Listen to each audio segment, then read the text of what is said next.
Welcome to Live from the Meadowlands. I'm your host, Kate Glennon. Today, as we prepare to wind down the 2020 games and look ahead to the 2022 games, we will also give a salute to a group who is very important to our community, our veterans. Later this evening, we will hear from our hosts, the NJ Sharing Network, as they hand the games to Mark Neville and his team in San Diego. Yesterday was Donor Remembrance Day, a day to recognize our donor families for their gifts of life. The day was capped off by the donor tribute and a special activity in the garden. Let's take a look at some of yesterday's highlights.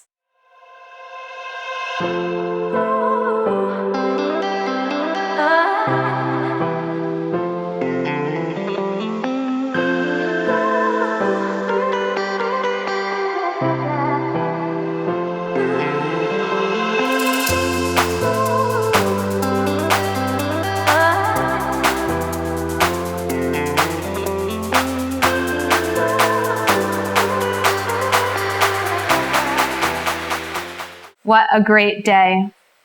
Hosting our team is one of the highlights of the games. We certainly miss seeing and hugging everyone this year and are so looking forward to seeing you next year. But we're not done yet in Jersey, and the host team has shown us incredible hospitality. Let's check in with them. Please welcome Team Liberty Manager, Patty DeSanto. Hi, Patty. Hi, Kate. How are you doing today? I'm doing great. Thank you so much for coming up and talking to us today. Patty, the games are coming to a close. Give me your reaction. So, it's been better than I expected. I don't know exactly what I expected, but there's just been a lot of energy with the people who have come out that are part of Team Liberty and part of this organ donation and transplantation community. But then there's also the public, and we've been getting them involved. And so it really has been great getting the public involved and asking questions about organ donation and kind of being able to share our stories with them. Right. And that wouldn't have been able to happen if it wasn't for, this year and everything that has happened. Very true. I mean, I've been to a lot of transplant games before, and this is the first time where I've really seen the public engaged, and it really has been special. Right, it has. So when the Meadowlands won the bid for the games, the plan was much different and changed in the last few weeks. So how did Team Liberty respond?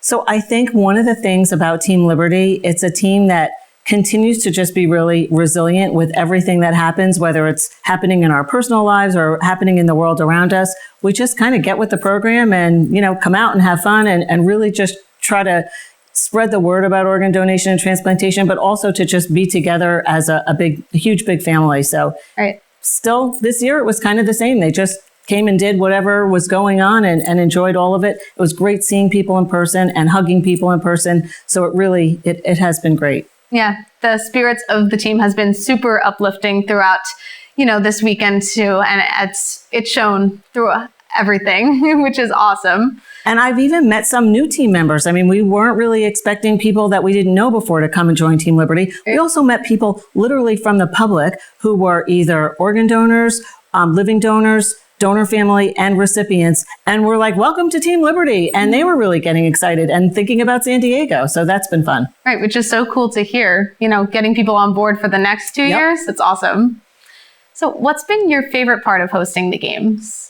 I think part of being the host of the games is being able to kind of show people what the transplant games are about and what the community is about.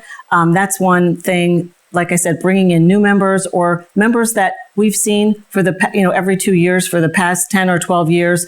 It's just really great to get everybody together. And that's kind of what it's about. That's the spirit of the games. There's something about all these people from the community who are from different walks of life and different parts of their life, but we all come together with this common mission. And it's been really wonderful just bringing everyone together, especially after the year and a half that we've had. Right. Yeah. That's definitely been my favorite part too. This new community that we have that's been able to stick it out through it all. Mm-hmm.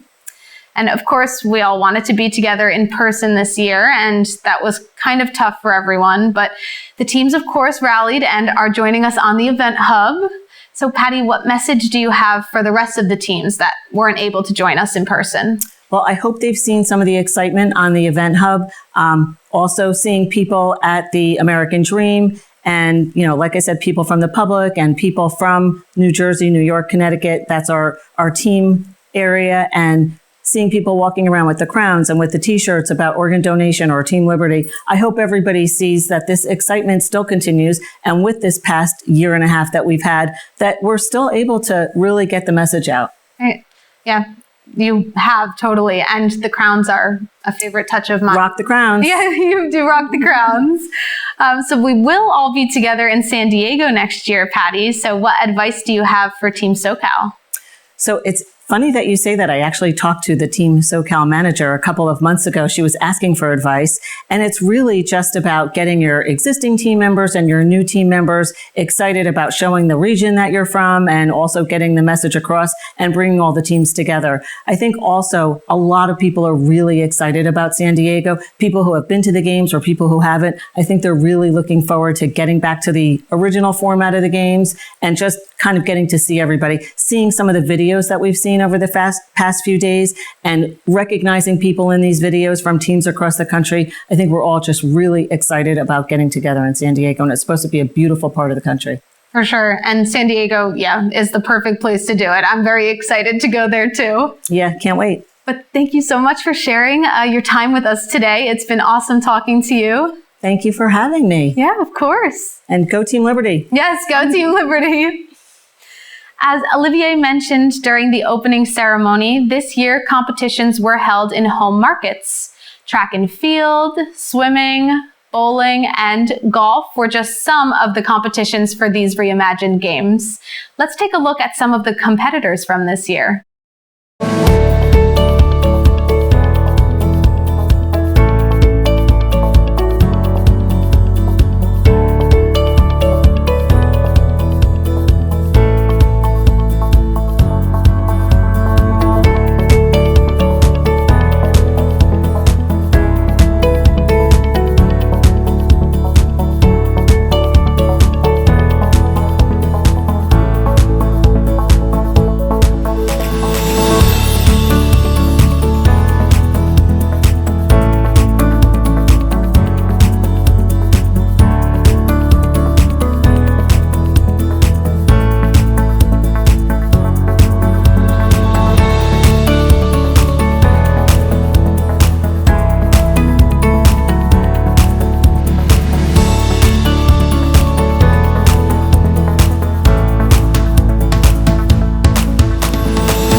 There are so many people involved in planning the games, and we have one man to thank for keeping the tradition alive. Bill Ryan, CEO and president of the Transplant Life Foundation, is that guy. And he's with us now. Hi, Bill. Hi, how are you? I'm good. We know you're on the go over at the Village, so thank you so much for taking the time to join us today. Bill, when these games were awarded, the world was much different. I have to imagine it wasn't easy getting here. Can you give us a timeline of the planning for these games? Well, it's amazing. This is probably the longest planning cycle we've ever had for the games, or for any event for that matter, starting back in 2017 and running all the way through this week. This has been the most amazing journey. A lot of ups, a few downs, but we're here and we're putting on the best show we could put on. Yeah, I'm so glad you're so optimistic about it after all these years. That's a great attitude to have. But you finally got here and the games have been amazing. So tell us about the local activities at the Village. I know you've had a great turnout from teams Liberty and Gotham. Well, there's 4 days packed with activities, starting with Zumba in the morning, running through the Blaze and Spark and mascot shows, and a series of interviews with some very, very important people. And we think we're going to be in front of 60 to 80,000 people over 4 days. Wow, that's amazing. That's a lot of people. So touching the lives of a bunch. Yeah. So hosting the Village at a space like American Dream is a very new concept for the games. So in your opinion, how do you think that has worked out in terms of exposing more people to the mission? Well, we're sad that a lot of our community didn't travel over the last year, and certainly not to the games. We looked at this as an opportunity to get in front of a very, very large audience that had not been exposed to donation and transplantation, and it's turned out to be exactly that. The American Dream is packed with people every day, and they're hearing the stories, they're seeing the donor quilts there. It's an amazing process, and we're opening people's eyes. Yeah, and you truly are. There are definitely a bunch of people at American Dream always. So it's great because they probably wouldn't have been exposed to that if it hadn't taken place there. Yeah. So as you sit and reflect on the reimagined games, what are some of your thoughts? Well, the first thing I would tell you is that, we live in extraordinary times. The last year and a half, 2 years has been problematic for everybody. But what stands out among all of the things that have happened are the people. The people in the local community, from, the New Jersey Sharing Network to the leadership at Meadowlands Chamber to all of the people on the local organizing committee. I have fallen in love with all these people. I feel like I belong here, and they've made me welcome here. And the work that they've done over the last 4 years to put this event on has been nothing short of amazing. Right. And you do belong here for sure. And you've been a huge help to everyone. Thanks. So next summer, the games move to San Diego. Can you give us a sneak peek? Yeah, San Diego is going to be unusual. First of all, it's way on the West Coast, so there's going to be a lot of people traveling to get over there. But San Diego is an amazing, tourist attraction.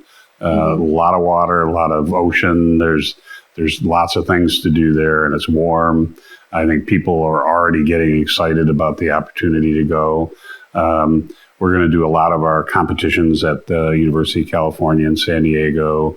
And we're going to be at the convention center downtown, and the San Diego Convention Center is probably one of the most beautiful facilities in the country. So we're excited. People are excited. They're talking about it like it's the next best thing. Right. Well, I'm super excited to go to San Diego, so I'm sure everybody else is too. Good. One last thing. What do you think of our studio here at the Renaissance Meadowlands? Well, it's funny you should ask, because one of the groups that I didn't give any credit to is the amazing production team that we have, who put this set together here at the Renaissance Hotel. And it is unbelievable, totally professional, led, of course, by our amazing producer, Sue Brady. And the folks here at the hotel have literally turned the hotel over to us. And we've created this opportunity to put on the most professional studio set that I've seen in a long time. Yeah, I completely agree. It's been super fun and awesome to be here. Thank you so much for joining us today, Bill. Oh, thanks for having me. Yeah, of course. As we close out the 2020 games and look ahead to next summer, let's take a look at how special these games were.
See you in San Diego.